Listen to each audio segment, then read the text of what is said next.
आपका स्वागत है। आप देख रहे हैं हमारा खास प्रोग्राम जहां पर हम यहां पर आज बात कर रहे हैं कॉटन सीड ऑयल और राइस ब्रान ऑयल की।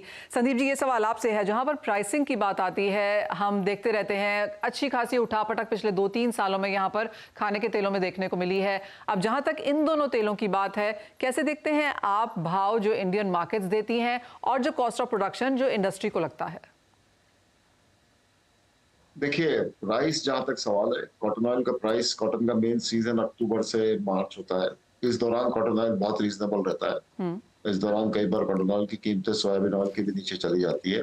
लेकिन जब ऑफ सीजन आ जाता है अप्रैल से लेकर सितंबर, जब कॉटन ऑयल की कीमतें बढ़ना शुरू होती है क्योंकि अवेलेबिलिटी कम हो जाती है और उसकी जो स्टेडी डिमांड है और जो फ्राइंग एप्लीकेशन है उसके लिए गुजरात और ये दूसरे स्टेट्स जो है वो कॉटन ऑयल के लिए बड़े आतुर रहता है।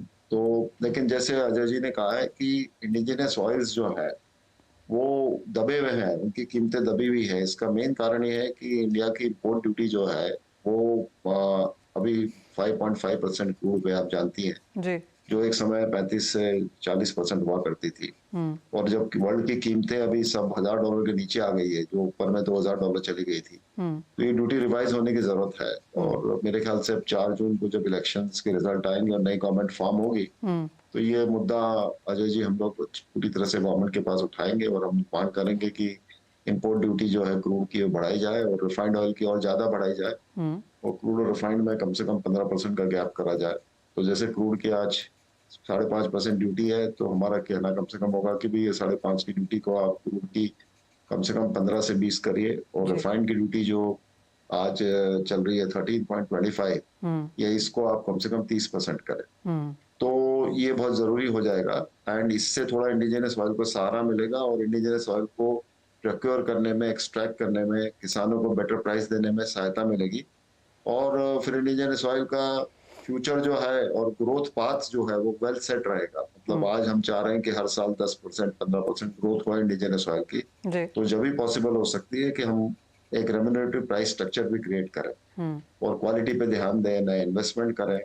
ये साथ के साथ में बातें हैं, तो ये सब बातें हम टेकअप करने वाले हैं साथ में एंड चाहेंगे कि इंडिजिनस ऑयल जो अदर ऑयल है, उनका नाम अदर ऑयल बोला जा रहा है, जी। वो एक प्रोमिनेंट ऑयल बने सबकी नजरों में और एक वैल्यू प्रोपोजिशन बने।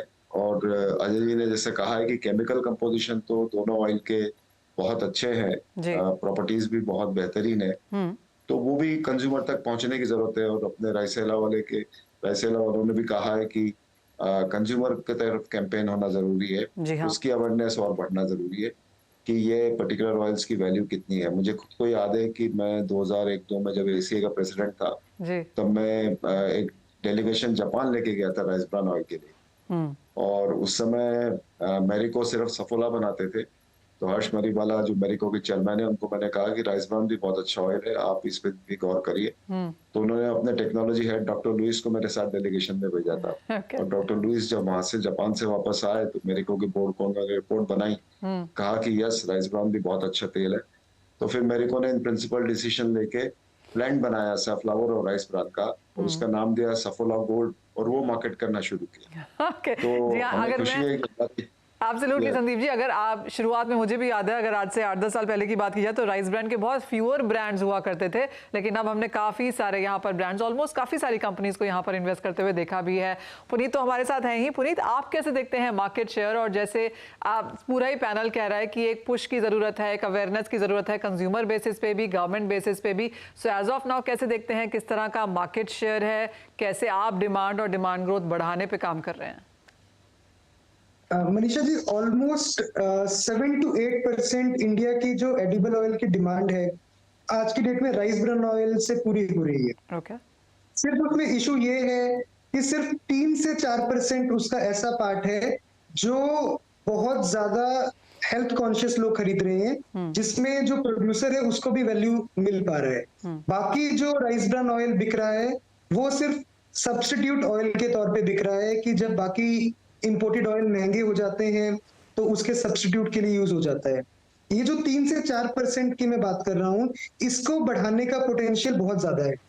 जैसे हम देख रहे हैं कि और ब्रांड्स मार्केटिंग में आते जा रहे हैं और राइस ब्रान ऑयल की अवेयरनेस लोगों तक पहुंचा रहे हैं, चाहे वो फॉर्च्यून है, रायसेला है, कारगिल है, सब लोग अपनी साइड से कोशिश कर रहे हैं।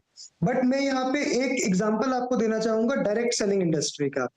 डायरेक्ट सेलिंग इंडस्ट्री ने mouth to mouth, word of mouth convincing से राइस ब्रान ऑयल के जो मार्केट है उसका एक अलग ही नेटवर्क तैयार कर लिया है। उसमें जो लाखों लोग राइस ब्रान ऑयल को यूज कर रहे हैं, उनका इतना ज्यादा भरोसा है इस ऑयल के ऊपर कि वो सुबह, मतलब मैं आपको बोलूंगा तो कुछ लोग 2 स्पून राइस ब्रान ऑयल के मॉर्निंग में इनटेक करते हैं as such for its benefits, apart from बाकी चीजों में यूज करने के अलावा। तो मार्केटिंग अगर एंगल से देखा जाए तो स्कोप बहुत ज्यादा है। जो प्राइजेस हैं ब्रांड प्रीमियम कमांड कर सकते हैं, प्रोवाइडेड वो अच्छे यूएसपीज लेके आए, जैसे कि ट्रांसफैट फ्री एक यूएसपी है जो बहुत जरूरी है, क्योंकि हम एक हेल्दी ऑयल बेच रहे हैं तो वो जब तक सेफ नहीं होगा तब तक लोग उसकी तरफ आकर्षित नहीं होंगे। तो trans fat free rice bran oil लेके आना। आजकल हम देखें तो रिफाइंड ऑयल के खिलाफ एक कैंपेन भी चल रहा है जहाँ पे लोग बोलते हैं इससे कैंसर हो जाता है राइस ब्रान किसी भी रिफाइंड ऑयल से, क्योंकि उसमें जीईएमसीपीडी तैयार होता है। तो राइस ब्रान ऑयल या कॉटन सीड ऑयल को इस तरह से प्रोसेस किया जाए कि वो जीईएमसीपीडी कंट्रोल्ड रहे। उस तरह के ऑयल को अगर हम मार्केट में लेके जाएंगे तो जो ब्रांड है वो कोई भी प्रीमियम कमांड कर सकती है, क्योंकि कंज्यूमर के लिए सेफ्टी सबसे पहले आता है। हाँ जी, और न्यूट्रिशन उसके बाद। Absolutely, safety, nutrition, health, taste, काफ़ी सारी चीज़ें हैं जो कस्टमर्स अब देखते हैं और उसके लिए प्रीमियम देने से भी हिचकिचाते नहीं हैं। अजय जी, एक फाइनल सवाल आपसे। अब यहाँ पर आगे जाते हुए डिमांड है, इन्वेस्टमेंट है, इंडस्ट्री है, मार्केट शेयर भी बढ़ता हुआ नजर आ रहा है, तो क्या अपॉर्चुनिटी देखते हैं आप आगे यहाँ पर आता हुआ और किस तरह का काम करने की जिक्र है? देखिए, ये हमारे दोनों ऑयल जो है निश ऑयल्स हैं, जैसे ओलिव ऑयल है, निश ऑयल है, उसी तरह से हमारे ये कॉटन हुए, ये राइस ब्रान हुआ, ग्राउंडनट हुआ और ये मस्टर्ड हुआ, ये सब चारों जो हमारे इंडिजिनस ऑयल्स हैं ये निश ऑयल्स। अब हमको सिर्फ ये चाहिए, जैसे वोकल फॉर लोकल वाला जो एक कॉन्सेप्ट है कि हमको अपने ऑयल्स में क्या सुंदरता है, क्या अच्छाई है, क्या हेल्थ बेनिफिट्स हैं, और उसको इक्विवेलेंट क्वालिटी का, जैसे अभी ये बता रहे थे कि साहब उसमें ट्रांस फैट फ्री या उसको इंटरनेशनल स्टैंडर्ड का बना करके हम बेचें, पुनीत जी जो बता रहे थे, तो उस हिसाब से हम लोगों को इंडस्ट्री को उस पर फोकस करना चाहिए कि वर्ल्ड स्टैंडर्ड प्रोडक्ट मार्केट करें, और गवर्नमेंट को चाहिए कि हमको सपोर्ट करे, जिसमें टेक्नोलॉजिकली इंपोर्ट ड्यूटी के थ्रू, और एक बहुत इंपॉर्टेंट एस्पेक्ट है कि जो हमारी मील बचती है इंडिया में, हम मील सरप्लस कंट्री हैं, तो वो मील की प्राइसिंग को भी लेकर थोड़ा सा ध्यान दें कि मील का सही प्राइस इंडस्ट्री को मिले और इंडस्ट्री सही प्राइस एग्री कमोडिटी फार्मर को दे सके। तो ये 3 इंपॉर्टेंट हैं कि मील पर पुश करें और हम अपने लोकल ऑयल की सुंदरता को समझें और उसको ब्लेंडेड ऑयल की तरह या एक स्पेसिफिक यूज, जैसे किसी का फ्राइंग में है, राइस ब्रान में इतने न्यूट्रिएंट्स हैं कि अगर जैसे आपने बताया पुनीत जी ने कि लोग खाते हैं, आप थाईलैंड में जाइए, वहां एक्सपेल करके इस ऑयल को और कैप्सूल बना के आपको मेडिसिन की शॉप पर मिलता है ये ऑयल। इसी तरह से मतलब हम अपने ऑयल की सुंदरता को समझें और इसको ज्यादा से ज्यादा प्रमोट। Thank you.